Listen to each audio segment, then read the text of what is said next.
So I thought I'd give you an update on the 3D printing for the 2010 Camaro console.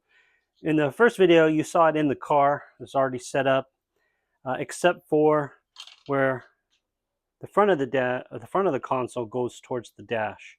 I want to fill in that space to look like it fits the dash, just like it would in a Camaro. Camaro had a radio here above the shifter and the gauges, and that radio set here and went up and around. I'm going to change the shape, but I want to show you how you can set up on your 3D printer how to get things to connect like factory. You notice that there's these clips here. Here's a clip that would connect to the upper part of the console. Here's another clip. It's kind of like a center support. Clip on this side and a clip on the back. So through my trials, I just kind of set up like a skeleton, I call it.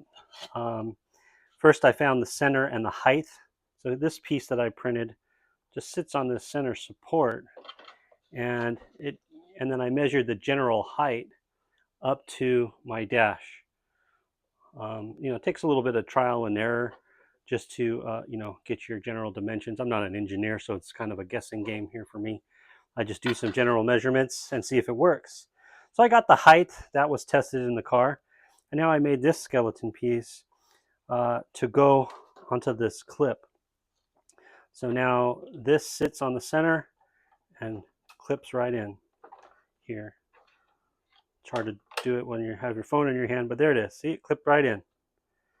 Now this sits here on the center. So now I have half of my connector. So now from here, I'm going to measure from this elbow back and then to this clip.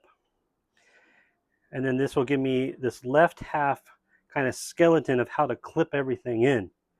And then all I have to do on my 3D software, I'm using plasticity, is duplicate and mirror these clips over to the other side, and then I'll have a basic frame that will clip into the original dash.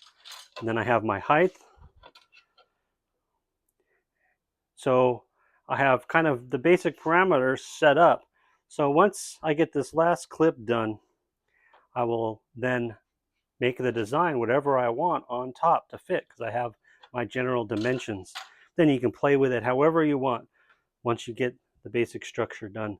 So that's how I am getting started with this part, and I'll make another update once I get the general skeleton structure done, and then we'll build on top of it from there and get it to fit in the Chevelle really nice. Again, it's a 1966 Chevelle with a 2010 Camaro console setting up inside.